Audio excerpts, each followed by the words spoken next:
Boa noite a todos os nossos irmãos tarefeiros espíritas, da Legião Espírita Francisco de Assis, todos os nossos irmãos trabalhadores, estudiosos da doutrina espírita da cidade de Japeri, todos aqueles que nos escutam, que partilham conosco desse momento. É com alguma alegria que nós iniciamos o nosso estudo, mais essa quarta-feira, para nós, uma quarta-feira diferente, uma quarta-feira especial. Exatamente porque há uma semana nós nos despedíamos fisicamente do nosso irmão Zinho.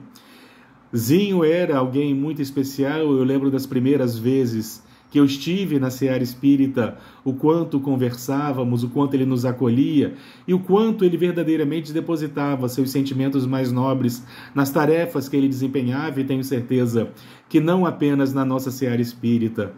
Tenho certeza que todos nós temos por ele muita gratidão e já fomos por ele beneficiados direta ou indiretamente. E de repente, ele retorna à pátria espiritual, antecedendo, retornando na nossa frente à pátria espiritual, na certeza que temos de que muito em breve todos nós nos reencontraremos. Eu gostaria de dedicar a esse nosso irmão o estudo dessa noite. Eu gostaria de relembrar para o nosso estudo do chamado Sermão do Monte.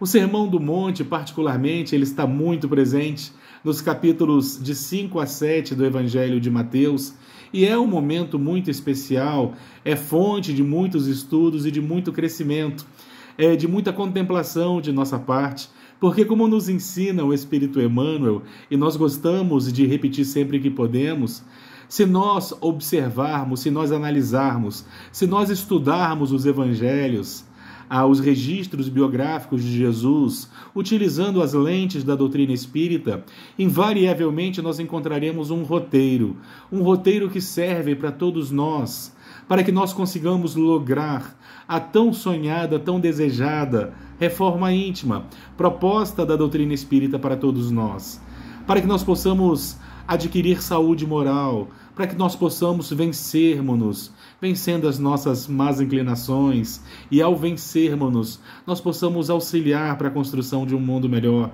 É esse o objetivo do Evangelho para todos nós. E é para isso que nós estamos reunidos em mais essa quarta-feira. Lá no alto desse pequeno monte, Jesus falava para uma multidão que o ouvia ávidos de esperança por todas as luzes que ele derramava. Jesus que cuidava do homem na sua totalidade, no seu todo, no sentido holos, ao mesmo tempo que ele recuperava a visão física de um cego, ele também nos dava as clarezas espirituais, para que nós pudéssemos também despertar para a realidade da verdadeira vida. Ao mesmo tempo que ele limpava as chagas de um leproso, ele também nos auxiliava para que nós fôssemos capazes de limpar nossas almas de todo o egoísmo e de tudo aquilo que advém dele, das nossas atitudes mais egóicas, das nossas dificuldades morais, das nossas mazelas, todos esses nódulos, todas essas manchas que todos nós ainda trazemos no nosso corpo espiritual. Jesus nos ensinava então o caminho para que nós pudéssemos também de alguma forma nos purificar. Ele que se preocupou em multiplicar os pães para aquela multidão que ouvia aos pés do monte, ele também alimentava com os pães espirituais, aqueles pães que alimentam nossos espíritos para toda a eternidade. Então, quando nós falamos de Jesus, nós estamos falando daquele que é a luz do mundo, daquele que é para nós, para todos nós, e principalmente para nós espíritas, o nosso roteiro. É o farol da noite tempestuosa, que sempre nos indica o caminho do porto seguro, para que nós possamos atracar nossas embarcações, para que nós confiemos, para que nós tenhamos sempre um caminho seguro. Para nossas jornadas nós encontramos nas mensagens de Jesus todo o roteiro que nós precisamos para vencermos-nos. É esse o nosso objetivo na Terra.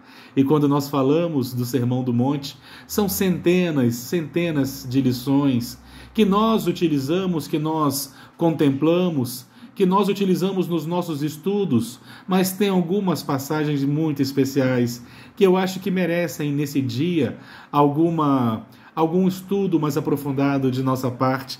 Eu gosto muito quando ele resolve nos ensinar a orar. Lá no capítulo 6 do Evangelho de Mateus, Jesus então resolve nos ensinar a orar. E num determinado momento ele nos dá uma lição, uma das mais belas, na minha opinião, quando ele nos ensina a nos relacionarmos com Deus, o tratando como Pai. Pai nosso, não apenas meu Pai, mas Pai nosso de toda a humanidade. Um Pai que não faz distinções. Não existe meu Pai, seu Pai, ou meu Deus e o seu Deus. É nosso. É Pai nosso que estais nos céus. E quando nós falamos nos céus, nós não estamos nos referindo àqueles conceitos antigos de cima e baixo, porque como nós sabemos, quando nós ampliamos nossa visão fisicamente falando, começamos a observar em conceitos cósmicos, não existe estar em cima ou embaixo. Quando ele fala está nos céus, ele está se referindo a alguém que tem a capacidade de estar conosco, com todos nós, de nos olhar a todos, que nos olha, que zela por nós e provê tudo aquilo do qual nós necessitamos. Nesse educandário, onde ele, Jesus, é o governador espiritual, onde ele, em nome de Deus, ele faz com que nós, através desses mecanismos perfeitos da divindade, nós encontremos tudo aquilo do qual nós necessitamos para o nosso crescimento. E, invariavelmente, acontece conosco muito mais do que aquilo que nós merecemos, acontece conosco aquilo que nós necessitamos, por mais que nós não compreendamos, principalmente no momento da dor, no momento da saudade, no momento da dificuldade. Essencialmente, sendo Deus amor, acontece conosco aquilo do qual nós necessitamos. E embora nós não consigamos compreender no momento da prova, no momento da dificuldade, em algum momento nós compreenderemos. Vamos olhar para trás e ver a perfeição de tudo, que rege tudo que está à nossa volta. Sendo Deus amor definido exatamente por João, é natural que tudo que advenha dele seja para o nosso progresso, para o nosso bem, para nos aproximarmos desse amor, tendo em vista que se Deus é amor e nós somos frutos dessa divindade, é natural que nós também sejamos centelhas desse amor. E todas as vezes que nós conseguimos vibrar nos bons sentimentos, porque o amor é o mais nobre de todos os sentimentos. Toda vez que nós conseguimos vibrar na fraternidade, na tolerância, na compreensão, na caridade, nós nos aproximamos da divindade. Pai nosso que estais nos céus, é Pai de todos nós e que nos provê de tudo aquilo que nós necessitamos amorosamente para que nós possamos nos aproximar dessa divindade, nos aproximar do amor, burilarmos nossos instintos, para que nós possamos vencer, lapidando o nosso coração, vencendo todo o nosso egoísmo, todo o nosso ciúme, toda a nossa dificuldade em amar, nós vamos vencendo lentamente, principalmente através das lições desse educandário sublime. Mas ainda nessa oração, em que Jesus nos ensinava a nos relacionarmos com Deus, tem uma frase que também merece muito de nossa parte. Merece muito de nossa parte algum estudo, alguma meditação, quando num determinado momento, na chamada oração dominical, Jesus teria dito: e seja feita a tua vontade.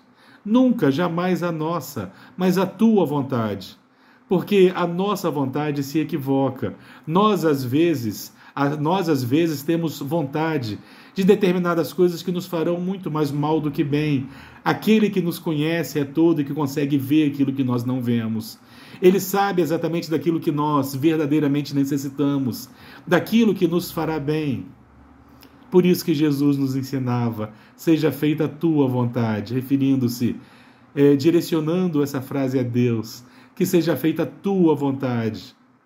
Que seja feita a tua vontade, Senhor, nos momentos alegres, nos momentos difíceis, que tudo esteja de acordo com a tua vontade, porque eu me entrego a ti e tenho certeza de que tudo que vem de ti é para o bem, é para o meu bem, para o nosso progresso, que eu consiga vencer o meu egoísmo, porque as coisas não podem ser da forma como eu quero, as coisas não são tão limitadas como a minha compreensão.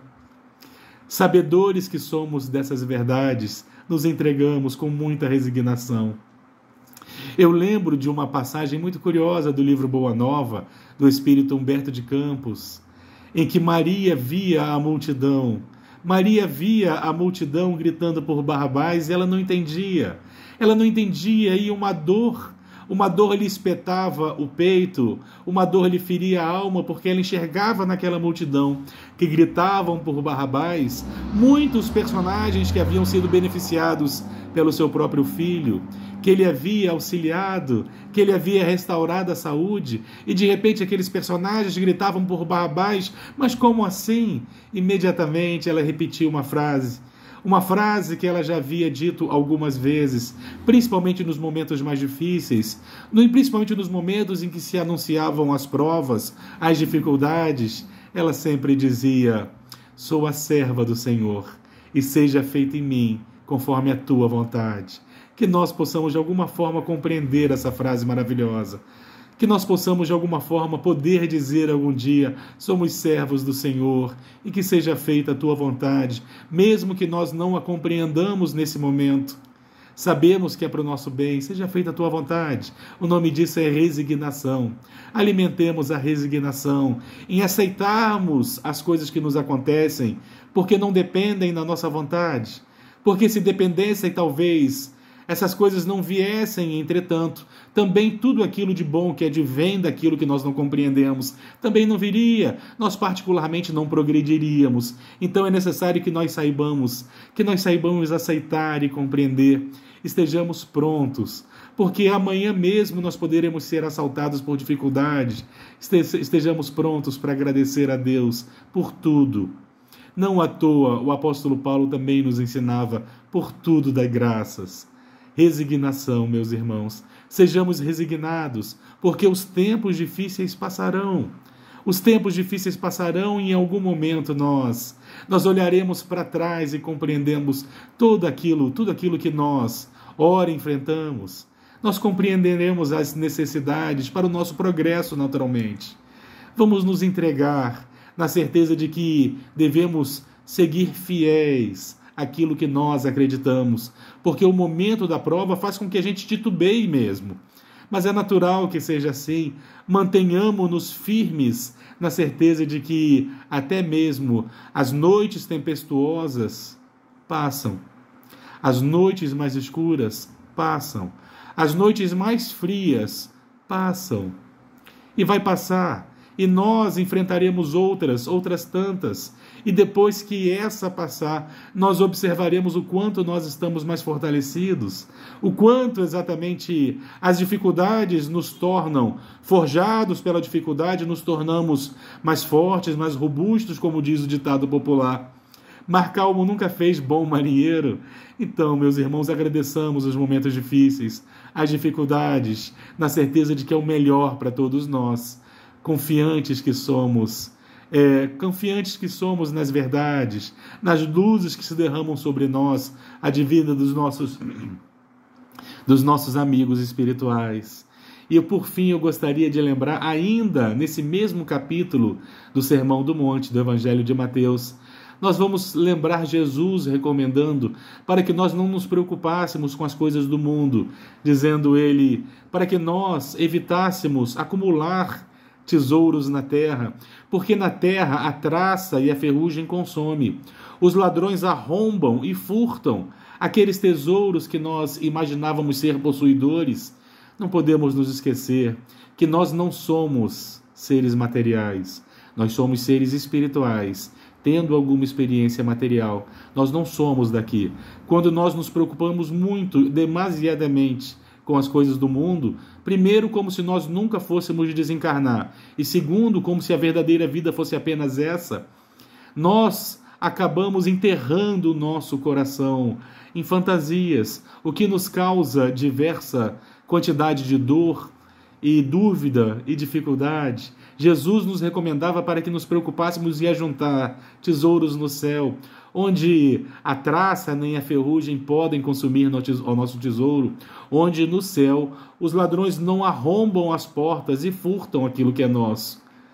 Que nós saibamos entender exatamente quais são esses tesouros que as traças não comem, não roem, não destroem, e não podemos esquecer a frase seguinte dessa passagem, desse capítulo do Evangelho de Jesus, onde ele diz: pois onde estiver o teu tesouro, estará invariavelmente junto o teu coração. Quando nós colocamos as coisas do mundo como nossos tesouros, nós podemos, sem perceber, colocarmos juntos o nosso coração, e nós temos farto material na literatura espírita, mostrando a quantidade de dor que advém desse comportamento, acreditando que nós somos possuidores de coisas ou de pessoas. Isso não acontece. Nós não temos condições de possuir coisas ou pessoas. Em algum momento aquilo sai de nossas mãos porque não nos pertencem. Aqui na Terra nós somos todos usufrutuários, mas não somos possuidores. E nós teremos que prestar conta de tudo aquilo que é nos dado em empréstimo, que deve invariavelmente ser usado para o nosso progresso, para o progresso humano, para auxiliarmos, para vencermos, para crescermos.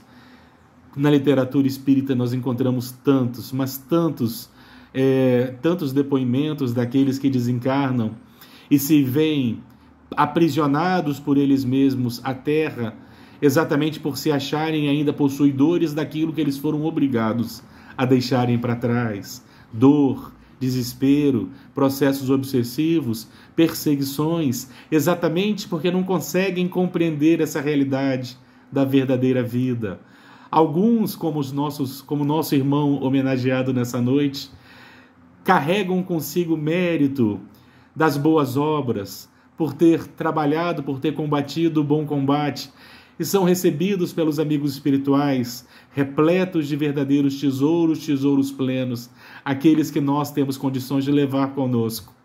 Que o nosso irmãozinho possa receber a nossa homenagem singela nessa noite de quarta-feira, onde quer que ele esteja, de alguma forma, ele sinta as nossas vibrações de carinho, de esperança, de gratidão, naturalmente.